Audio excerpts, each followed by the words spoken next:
les évêques publient un message adressé au peuple dédié, aux hommes de bonne volonté. Et donc, ce message, lorsqu'on y travaille, sous la houlette d'un Monsengo, vous verrez qu'il faut étudier, analyser les mots, mot après mot, mesurer tout cela. Donc, l'intelligence de Monsengo, moi, personnellement, je regrette qu'il n'ait pas écrit beaucoup de livres, c'est vrai. Mais il a été dans toutes les grandes conférences. Vous êtes professeur, est-ce que vous estimez qu'il a mis assez à la disposition de la jeunesse ou de la communauté, de la communauté? Alors, il n'était pas que professeur, hein. Donc il avait commencé après son doctorat, il a été professeur à la faculté de théologie, ici dans le Vanium d'abord. Hein. Ouais. Mais il était prêtre et évêque, archevêque. Alors, les tâches pastorales pour lesquelles vous avez besoin de l'intelligence vous empêchent quand même de vous consacrer, comme le professeur Dindo, à l'enseignement, rien qu'à l'enseignement. Parce qu'il était aussi un pasteur. Et donc, il y avait beaucoup à faire, en plus d'être seulement intellectuel ou étudiant ou enseignant même. Et de sorte que le fait que nous soyons là en train de parler de lui, il me semble que c'est aussi à cause de ce qu'il a fait comme intellectuel, comme intellectuel, quelqu'un qui était à la recherche de la vérité. Il avait la foi, il avait la vérité qu'il recherchait. Et cette recherche incessante de la vérité, c'est ça qui va l'ouvrir à des questions de justice, à des questions politiques, mais c'est ça qui va faire aussi que l'Afrique et le monde connaissent Laurent Monsengo. Et quand vers la fin de sa vie, il ne pouvait plus continuer à donner cours dans les universités. Il a encore continué jusqu'à un certain moment à prononcer des conférences. Moi, je l'ai encore vu assez récemment prendre la parole. Donc, il a eu une activité intellectuelle intense, hein, c'est vrai.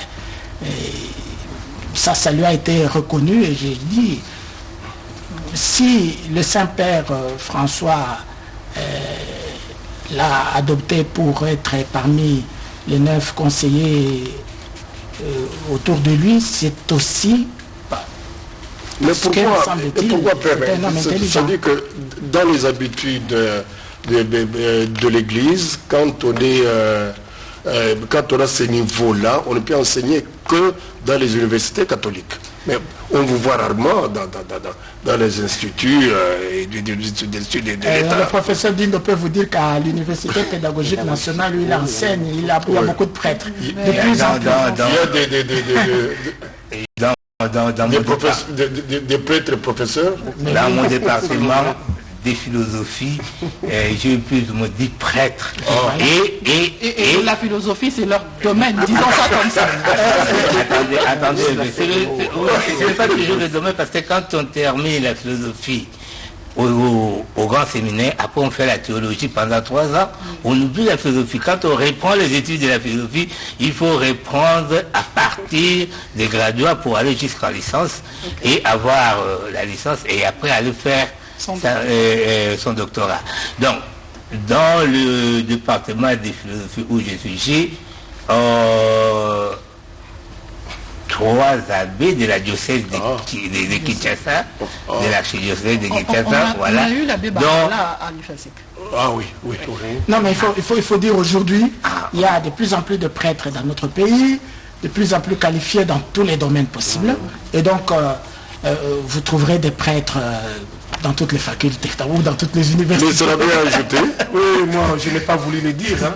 Moi je suis aussi prof à l'UPN. Hein. Voilà.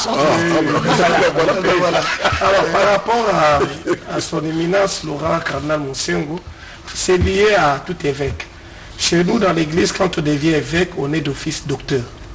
Hein. Ce n'est pas docteur titre académique, docteur, donc ça dit enseignant, hein, qui enseigne. Alors, il n'est pas très conseillé aux évêques d'enseigner aux universités. Pourquoi? Pas très conseillé. Parce qu'ils mettent leur intelligence surtout au service de tous. Hein. Le cardinal Monsengo, vous avez posé la question par rapport à ce qu'il a donné à la communauté, lié à son intelligence. Il écrivait beaucoup quand même. Quoi? Des lettres pastorales. Et là, il enseignait. Il enseignait. Alors, quand j'ai lu, j'étais en train de parcourir la documentation, et puis je vois le titre de sa thèse de doctorat, notion du nomos dans le Pentateuque grec. Oui. Mais on ne comprend pas très bien ça.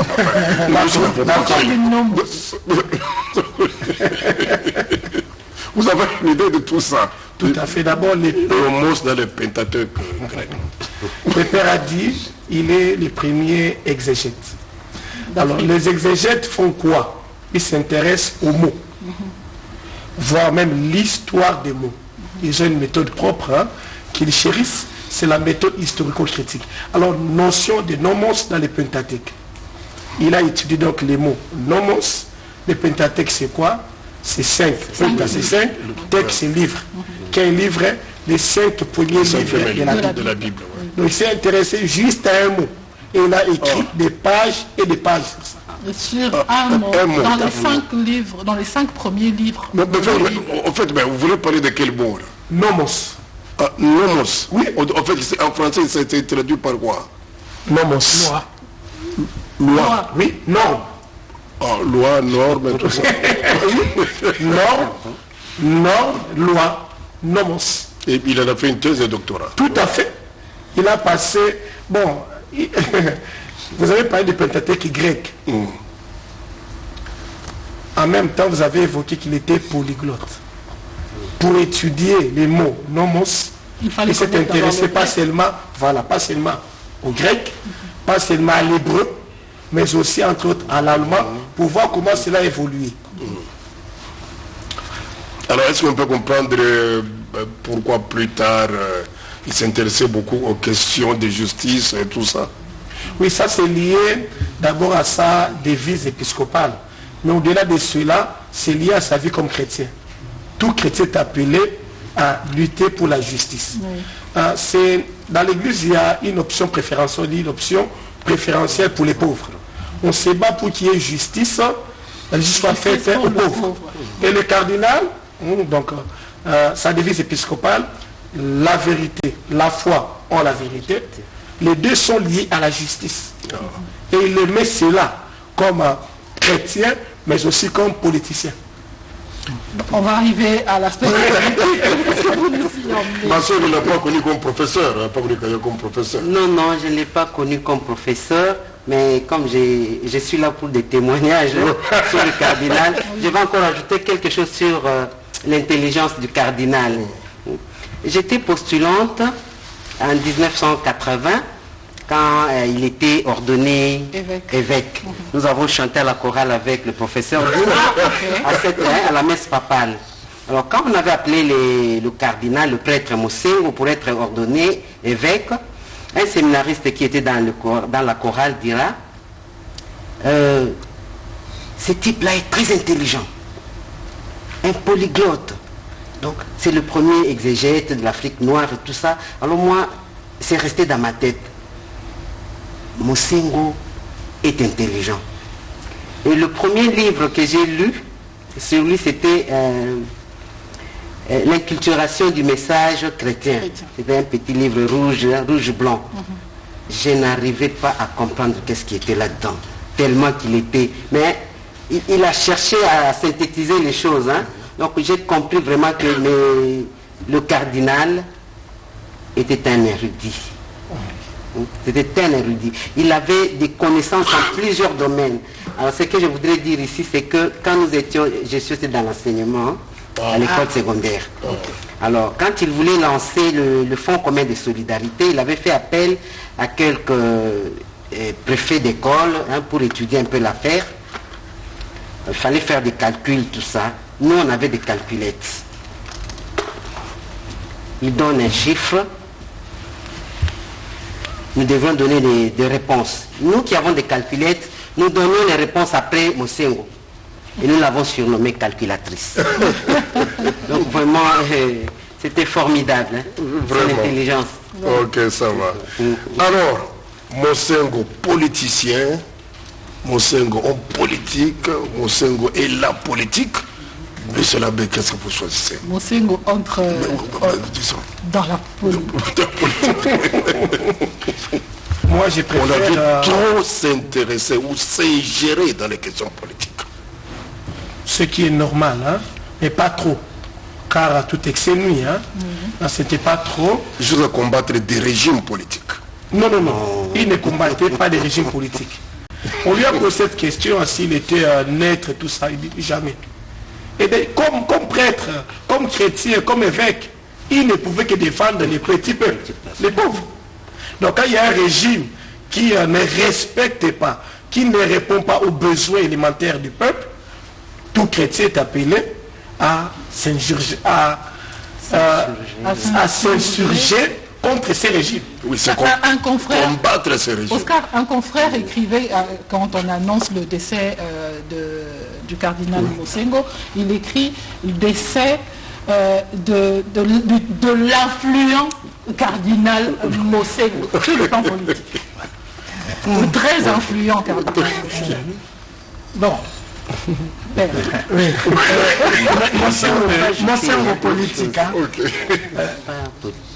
Ce qu'on retiendra, ce que nous devons retenir de cet homme, c'est que c'était un chrétien, un prêtre, un évêque. Puisqu'il est chrétien, il a des lois. La loi, c'est aimer Dieu et aimer son prochain. C'est ça. Et quand on aime son prochain, dans la Bible, on demande, mais qui est mon prochain, n'est-ce pas? Et le Seigneur va donner par une parabole comment vous vous occupez de celui qui est juste en face de vous. Si Monsengo était chrétien, prêtre, évêque, qu'est-ce qu'il avait à faire sinon de s'occuper de son prochain, par amour pour Dieu, s'occuper de son prochain qu'il voyait. Lorsque vous lisez les messages des évêques, vous allez remarquer qu'ils n'utilisent pas toujours le mot politique où vous l'attendez. Vous pouvez vous remarquer par exemple qu'ils disent nous avons fait le paysage socio-pastoral de notre pays. Donc le mot pastoral remplace politique. Alors, ça veut dire ceci.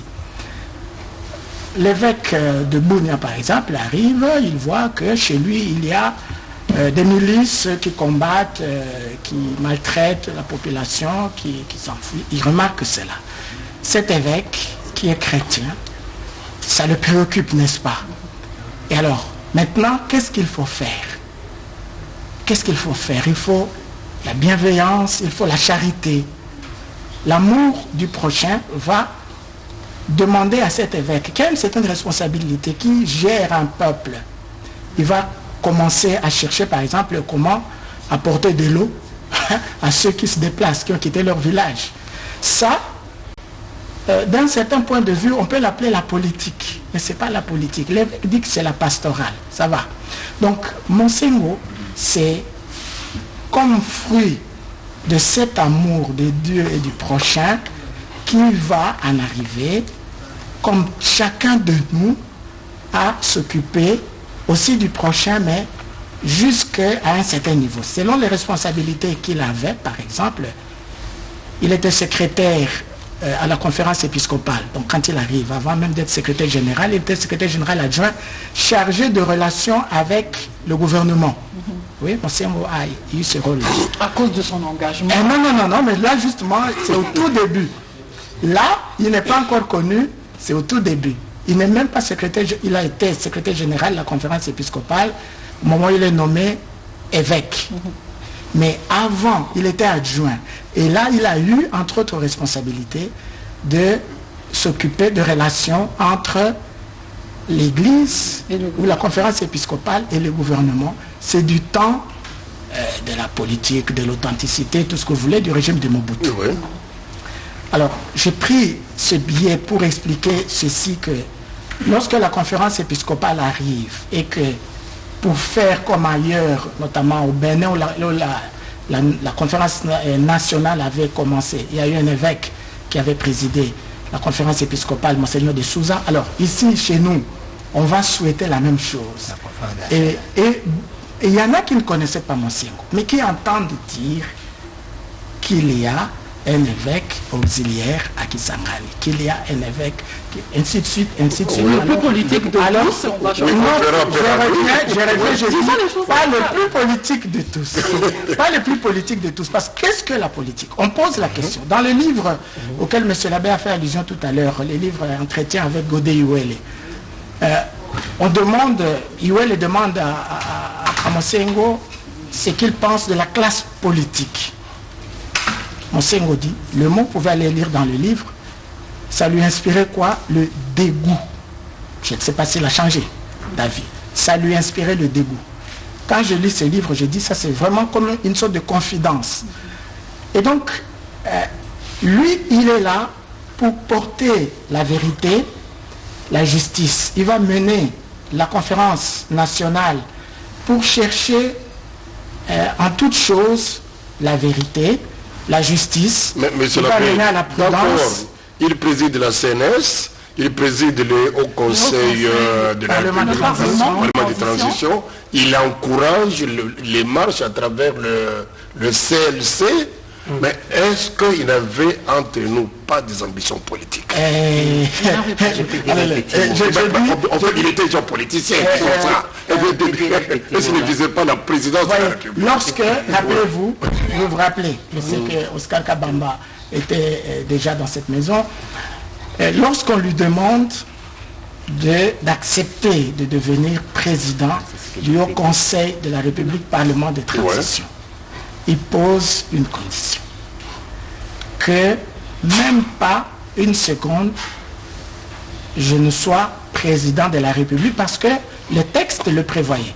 En cas d'empêchement ou de mort, disons, du président de la République, c'est le président de l'Assemblée, du Parlement, du Haut Conseil de la République qui devient président. Et Monsengo a donné, parce qu'on l'avait sollicité pour ça, c'était public, il a donné comme condition qu'il ne le fasse jamais, même pas une seconde. Je peux vous compléter, Oui, allez-y, on les gens spéculaient à un certain moment pour dire que bon, peut-être Monsengo voudrait devenir président de la République, etc. Et Monsengo dira tout simplement, en tant que prêtre, je suis, excusez-moi de le dire, je suis plus qu'un président. Donc là, ce n'était pas ses ambitions. En aucun cas, Monsengo a voulu être président de la République démocratique du Congo, même d'ailleurs.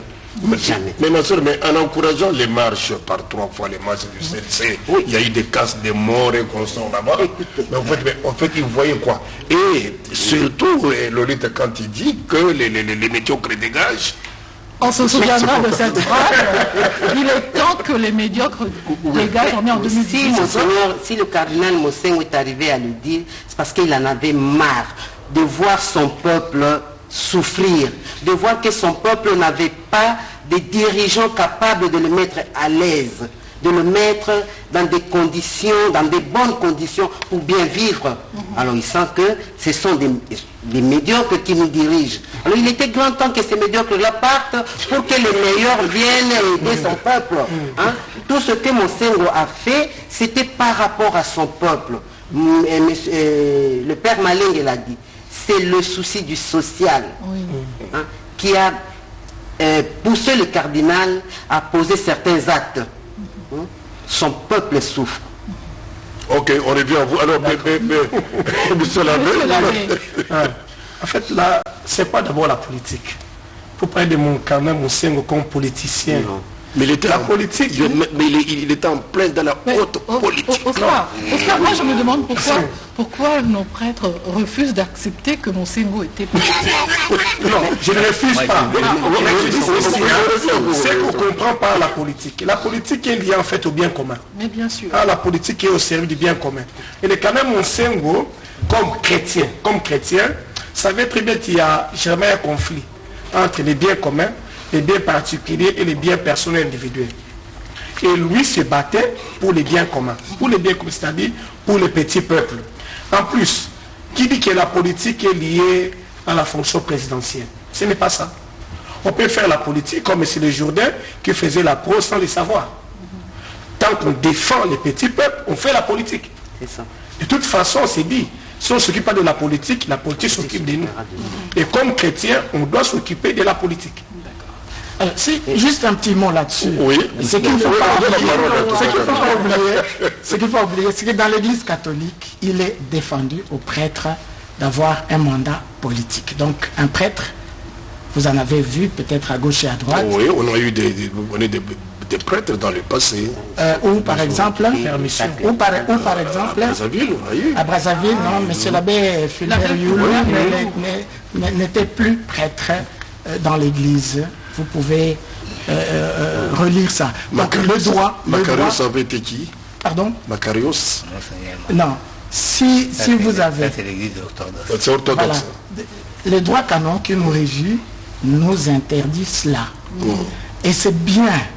Parce que, mais le même droit, vous la politique, monsieur l'abbé. Rome n'a pas été d'accord, avec vous. Et surtout en ce qui concerne les marches du CLC. Je parlais de mandat politique et puis pour les marches, vous avez dit plusieurs fois, le cardinal avait encouragé. Oui. J'aurais voulu comprendre ce que vous entendez par encourager. Je ne pose pas de questions. Le professeur se patiente là. Oui, j'interviens parce que je connais le cardinal dans ses approches politiques. Et je l'ai suivi depuis la conférence nationale souveraine et jusqu'à avant son décès. Oui. Et ce qui inspirait l'action politique du cardinal, dès le début, j'ai compris ça quand il y a eu le synode diocésain de l'archevêché de Kinshasa. Le cardinal Maloula a rappelé les textes de l'acte de Vatican II sur Gaudium et Spes.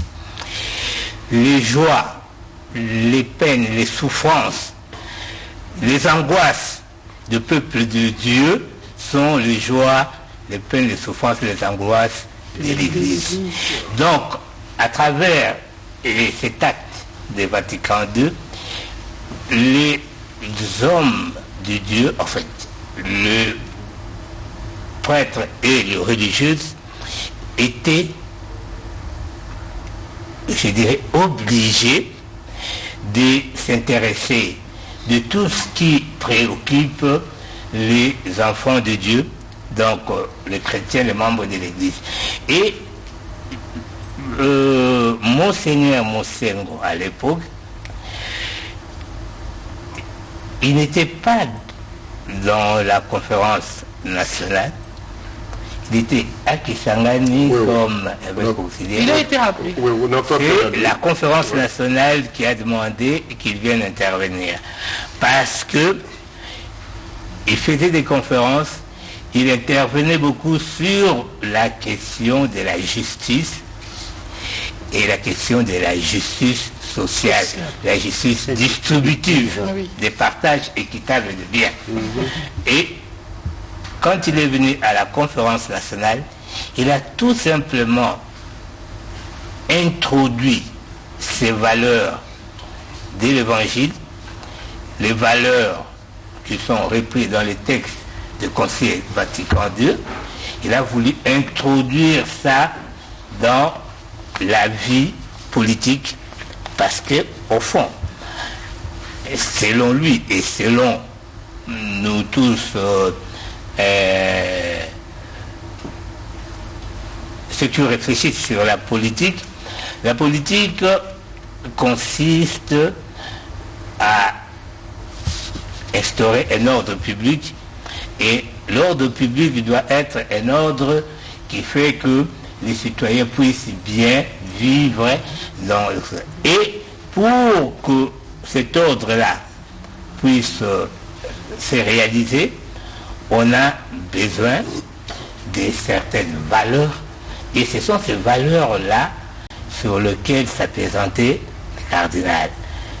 La vérité par rapport aux réalités de la vie sociale. Et il devait, tout en analysant la vérité, dire aussi la vérité de l'évangile à temps et à contre-temps par rapport aux événements de la République. Voilà. Ça c'est une chose. Et là les gens disaient ah voilà, en fait les gens qui prenaient toujours les choses d'un côté, ah il nous a attaqué, non, il les rappelait tout simplement, voici ce que dit l'évangile dans ces cas précis. D'accord. Et dans ces cas précis, voilà. Mais quand il dit il est temps que les médiocres dégagent, ce n'est pas une vérité biblique, c'est l'homme qui parle. Non, c'est aussi une vérité biblique. Qu'est-ce qui se passe? Le cardinal estime que ceux qui gèrent les biens publics ne le font pas dans le respect ni de la Constitution, ni de la personne humaine, ni des valeurs sociales. Je n'entre pas dans les valeurs de l'Église, juste dans le respect des valeurs sociales. Et en œuvrant de cette façon, ils ne peuvent pas promouvoir le bien-être humain. Ils sont incapables de promouvoir le bien-être humain parce qu'ils fonctionnent en dehors de tout ce qui peut régir une société normale. Raison pour laquelle il a demandé que ceux-là dégagent, que ceux qui ne travaillent pas. Dans la direction des travaux de la CNS ou même au Parlement, là, de temps en temps, il était quand même accusé de partialité. Oui, voilà ce qui s'est passé encore. Et j'ai fait beaucoup, j'ai examiné tous les textes de 10 résolutions et recommandations de la CNS. Si vous voyez, si vous lisez tous ces textes sous sa direction. La troisième voie. Vous vous souvenez? Non, la troisième voie, c'était pas lui. La troisième voie, c'était Léon Kengo et ses amis qui ont pensé... Est-ce que ce n'était pas lui qui avait... Non, pas du tout. Ils sont allés le voir. Ils sont allés le voir pour proposer cela face à la difficulté de faire entendre le président Mobutu et le premier ministre Étienne Tshisekedi. Ils ont pensé qu'il fallait trouver une voie médiane qui... Vous savez, moi, j'ai été proposé des choses... Ça n'a pas contenté tout le monde. Attendez, j'ai été proposé des choses au cardinal pour nous soutenir. Il me dit, mais professeur, c'est à vous de le faire. Vous êtes homme politique, vous êtes responsable. Prenez vos responsabilités, faites-les. Et si ça marche, si c'est bon, je vous soutiendrai. Et donc, c'est pas à moi de prendre. Et c'est ce qui s'est passé par rapport à cette histoire de la troisième voie. Les gens sont allés les voir en tant que président de la CNS. Il dit que si vous estimez cela, tout doit se passer au Haut Conseil de la République. Il y a une plénière et ça devait se voter la majorité. Et vous savez, vous, monsieur, comme vous connaissez l'histoire, et ces jours-là, le président Tshisekedi était retenu à Kibomango. Je ne sais pas pour quelle raison, comment il s'était retrouvé là-bas. C'est moi qui l'avais interviewé. Ah, voilà. Et il ne pouvait pas venir à la séance. Oui. Et c'est comme ça qu'on a voté Léon Kengo, qui était là présent. Donc la troisième voie, c'était pas l'initiative de Monseigneur Mosengo, c'était l'initiative des hommes politiques qui étaient là. Une chose qui tenait le cardinal à cœur en ce qui concerne la politique, c'est la notion de la paix. Il ne voudrait pas qu'on fasse des choses en politique qui allaient perturber la paix, qui allait causer des pertes de vies humaines. Moi, je l'ai suivi. Les jours, j'étais au stade des Martyrs, le jour où il était présenté comme cardinal ici à Kinshasa, quand il est revenu de Rome, après avoir été créé cardinal. Il a dit, bino kuna na est epai ya ndeko na ngai monseigneur Melchizedek, botika bitumba, botika bitumba. Il a rappelé ça 3 fois. Botika bitumba, botika bitumba, botika bitumba. Boya to lukandenge tokoyoka na po kimia.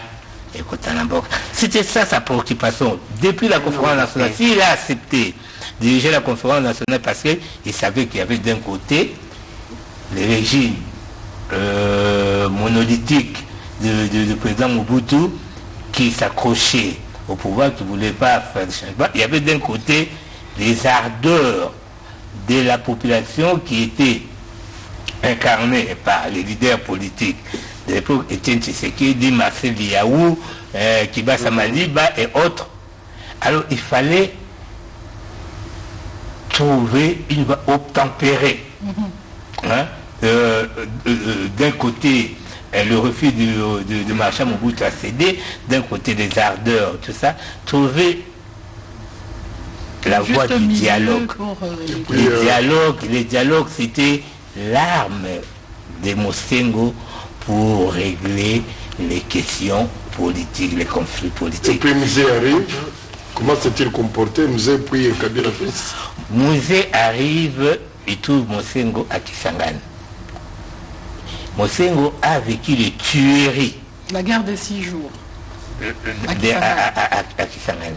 Il a vécu. Non, les 6 jours, c'était après les dialogues intercongolais pendant. Mais quand l'AFDEL avançait, arrivé à Kisangani, il a vécu ça. Et je me souviens, j'ai suivi son message, j'étais en Europe à l'époque, mais j'ai suivi le message de l'archevêque de Kisangani, président du Haut Conseil de la République, il a dit arrêtons cette histoire-là. Avec ce que j'ai vu à Kisangani, la rébellion devrait s'arrêter ici, parce que si ça continue jusqu'à Kinshasa, il y aura encore beaucoup de pertes de vies humaines. Et il a participé à toutes les négociations qui ont amené à la rencontre entre les marchands Mobutu et Musée à Lutenika. Et je vais vous dire une chose, quand ils sont allés au Gabon en négociation, les marchands Mobutu étaient prêts à céder le pouvoir, mais à condition que ça soit Mosengo, qui était, qu'on considère comme son rival, mais que ce soit Mosengo, le président du Haut Conseil de la République, qui prenne la présidente de la République. Alors qu'il ne pouvait pas le faire. Et Monseigneur a dit, je ne suis pas venu ici, c'était au Gabon, devant le président Bongo, il a dit, je ne suis pas venu ici pour prendre le pouvoir, mais je suis venu ici pour chercher le voie de dialogue entre... Voilà. J'ajoute un petit mot là. On ne reste pas très longtemps dans l'histoire puisque le temps nous fait. Par rapport à cette question. Quelle soeur ajoute quelque chose? Oui, elle va ajouter. Par rapport à cette question, moi j'ai envie de demander au père, puisqu'il en parlait. Monseigneur Mosengo est pressenti au président, mais il ne peut pas, n'est-ce pas? Alors, quand il ne peut pas et il ne veut pas. Quand un prêtre veut entrer en politique ou devenir président, qu'est-ce qu'il fait? Il démissionne? Oui. Simplement? Oui. Oui. Oui, il y a des cas. Il y a, en 2006, il y a un prêtre de ce pays qui était candidat. Regardez sur la liste des candidats. Alors, il a été suspendu. Il a été réhabilité bien plus tard. Il a été suspendu. Cette année, disons, en 2018, un prêtre était candidat député. Il a été suspendu parce que je crois qu'à un moment, on l'a proclamé élu et puis non. Mais en tout cas, il a été suspendu. D'accord. Et j'en profite pour dire, pour le cardinal Mosengo, et le professeur Dindo l'a reconnu tout à l'heure, la tâche revient aux laïcs. La politique, c'est le domaine réservé aux laïcs. Alors, le cardinal Mosengo disait, lors de la conférence nationale, disons qu'il a dit beaucoup de choses. J'ai écrit un livre, Prêtre dans la rue, à ce moment-là. Et je me posais la question, mais que peut un évêque président pour trouver le consensus lorsque dans l'Assemblée manque cet esprit de consensus, lorsqu'il y a plutôt la mauvaise foi dans le chef de ceux qui sont là, qu'est-ce qu'il peut, le président de l'Assemblée? Et donc, les laïcs, l'Église dit, c'est aux laïcs à faire la politique qui est le domaine de la charité, le domaine privilégié de la charité. Et les prêtres, l'Église va pousser les laïcs, soutenir les laïcs. Parce que si vous êtes journaliste, je suis votre curé, votre prêtre, je vous accompagne comme journaliste. Si vous êtes homme politique, je vous accompagne comme homme politique pour que vous fassiez le plus de bien possible. Un homme politique, il a quand même peut faire beaucoup, un président de la République, un ministre peut faire beaucoup, n'est-ce pas? Alors, un prêtre va vous aider à bien le faire. Vous suggérez certaines... Non, l'accompagnement spirituel. L'accompagnement spirituel, c'est pas suggérer, c'est pas pousser. Mais pas spirituel. On a vu les prêtres dans la rue. Oui. C'était pour accompagner les fidèles. Oui, parce qu'ils sont convaincus, ils étaient convaincus qu'ils ne pouvaient pas laisser leurs fidèles seuls. Voilà. Merci. Il nous reste 10 minutes, juste ce sous-chapitre avec vous, monsieur l'abbé. Dans la recherche de la vérité, on a senti l'engagement du cardinal Mosengo, surtout lors des élections. Donc la vérité, c'était une obsession pour lui aussi. Tout à fait, mais pas seulement lors des élections. C'est sa devise épiscopale. Il incarnait même la vérité. Moi, j'ai besoin plutôt, même si le temps presse, revenir sur une question que Mme Lolita a posée concernant la Bible. Ce qu'il a dit, c'est biblique, tout ça. Là. Le dimanche dernier, le jour de sa mort, l'Église catholique a proposé 3 textes comme d'habitude. Et la première lecture parlait d'un prophète, Amos. Amos qui prophétisait contre le roi Jéroboam II. Et il y a un prêtre qui vient les voir, Amazias, lui demanda d'arrêter de partir. Donc le cardinal, comme chrétien, il est prophète. Et comme prophète, on est invité à conjuguer 3 verbes. Que je voulais dire. Dénoncer tous les mots possibles. Renoncer et annoncer la bonne nouvelle. Et quand même, on sait oui, la vérité, pas seulement pendant les élections, mais durant toute sa vie. Donc, il a cherché la vérité, en commençant par sa thèse. Oui, mais puisqu'il réclamait surtout la vérité des urnes, ça c'était ça. Ah oui, ça c'était... Parce que vous savez, oui, déclarer la vérité des urnes, il avait certainement raison. Il était quand même informé, il a été informé. Mais je pense, et je le dis encore ici, tout ce que le canal a fait, c'était pour les biens de tous. Il cherchait les biens de tous. Il n'était pas contre un groupe, il n'était pas contre quelqu'un. Personnellement, il cherchait les biens de tous. Voilà, nous faisons un dernier tour de table. On commence avec vous, professeur. 2 minutes chacun. Qu'est-ce que le cardinal a légué à l'Église catholique de Kinshasa et de l'Afrique? Je prends ça dans l'aspect sociopolitique. D'accord. Les autres vont parler des autres aspects. J'aimerais dire d'abord que le cardinal était devenu dans la classe politique un prophète, comme l'a dit M. l'abbé, et un pasteur. Il prévenait les choses qui allaient advenir si on ne faisait pas attention au respect des droits humains, au respect de la vérité, au respect de la justice sociale. Voilà ce que adviendrait. Et les prophéties qu'il a faites depuis l'époque de la conférence nationale se sont réalisées, parce que je me souviens quand le maréchal Mobutu empêchait que les élections s'organisent à 95, je crois, En fait, le président du Haut Conseil de la République, Monseigneur Mosengo, il a dit, si nous n'organisons pas les élections comme prévu par la conférence nationale, nous allons connaître des moments difficiles. Et si on arrive à ce moment-là, ça sera difficile de régler, de résoudre la situation après. Effectivement, nous avons connu ce moment-là. Mais je termine en disant tout simplement que le cardinal était aussi pasteur. Et même pour la classe politique, il était pasteur. Il allait chercher des brebis égarées pour les ramener dans le bon chemin. C'est pourquoi les gens disent, ah oui, après avoir crié la journée, la nuit il va chercher Kabila. Mais il jouait son rôle de pasteur.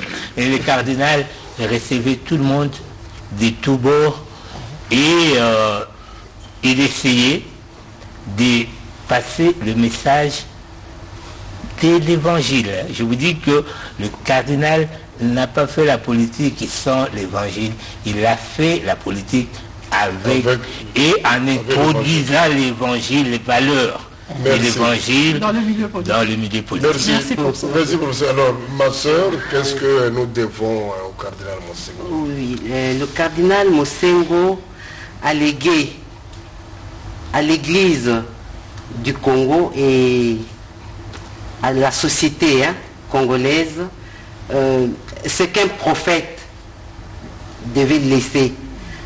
Le cardinal, c'est, oui, je le dis, c'est cette icône-là de la vérité.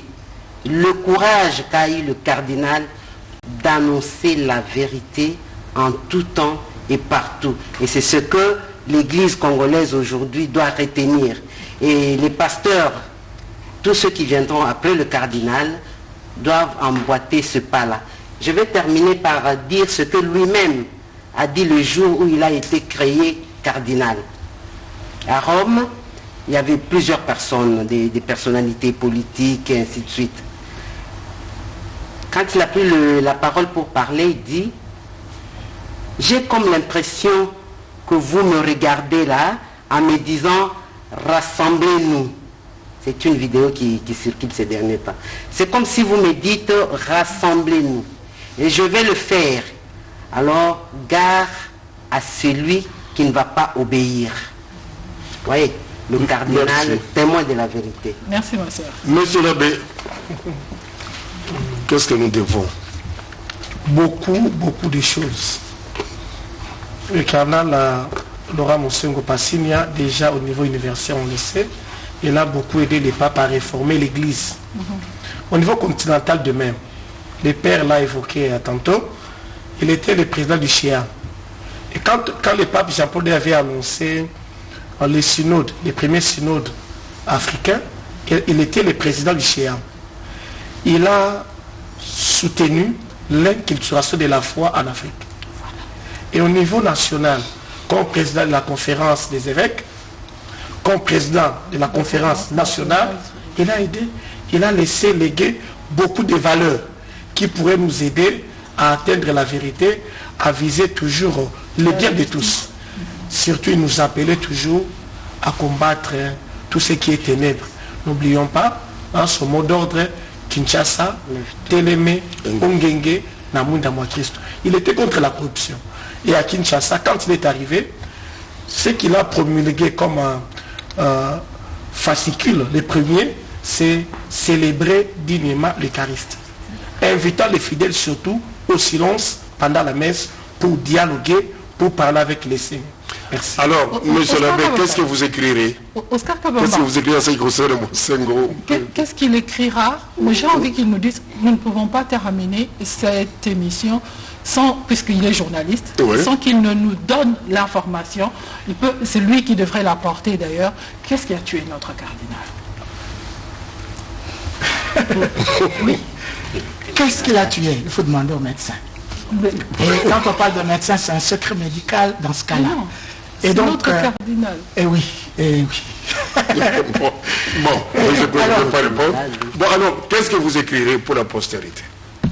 Si un jour Vous êtes écrivain. écrire quelques lignes sur le cardinal Monsengo, je dirais que c'est lui qui m'a ordonné diacre en janvier 1987. Ce que j'ai retenu de son homélie, sont des paroles convenues, mais pour moi, elles ont résonné jusqu'à maintenant.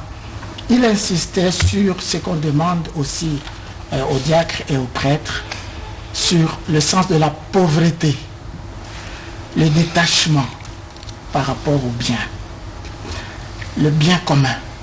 On se détache pour que les autres vivent mieux que nous, s'il le faut.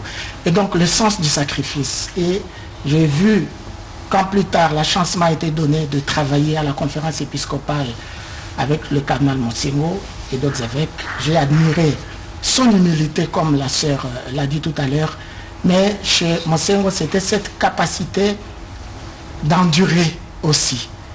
Vous savez, il avait mis le pied sur un domaine où il s'est retrouvé par amour pour ce pays, mais on ne l'a pas toujours bien payé. Dans la politique. Oui, c'était des injures, des calomnies et tout. Et j'ai vu, moi j'ai appris beaucoup de lui, un homme capable d'endurer. D'endosser. Pour être capable d'un oubli de soi pareil, il faut vraiment aimer beaucoup plus. Donc, voilà. L'amour, la passion pour l'Église, la passion pour Dieu, la passion pour le prochain, c'est-à-dire pour le Congo le plus proche, la passion pour les Congolais et les limites du cardinal Monsengo. Il y a d'abord ses péchés, bien sûr. Quand nous prions, depuis qu'il est mort, nous prêtres, nous disons la messe pour lui, nous commençons aussi par demander que Dieu lui pardonne ses péchés. Il en a eu. Voilà. Nous prions aussi. Ces limites sont aussi nos limites, parce que les laïcs ne font pas leur travail, ils voudraient que les prêtres le fassent. Alors, ces limites, ce sont aussi nos limites à nous tous. Alors, merci Lolita, nous disons merci à nos invités. Merci beaucoup professeur Dindo. Merci d'être venu. Merci pour votre contribution. Je vois que pour avoir fréquenté Monseigneur Monsengo, vous parlez carrément dans le manière. Merci ma sœur Philomène, sœur thérésienne de Kinshasa. Merci aussi à vous, monsieur l'abbé John Mobiala. Merci pour votre contribution et surtout merci au Père Jean-Baptiste. Et je rappelle que vous êtes journaliste et que vous êtes le correspondant de Radio Vatican à Kinshasa. Vous êtes en RDC, pardon. Vous êtes professeur d'université.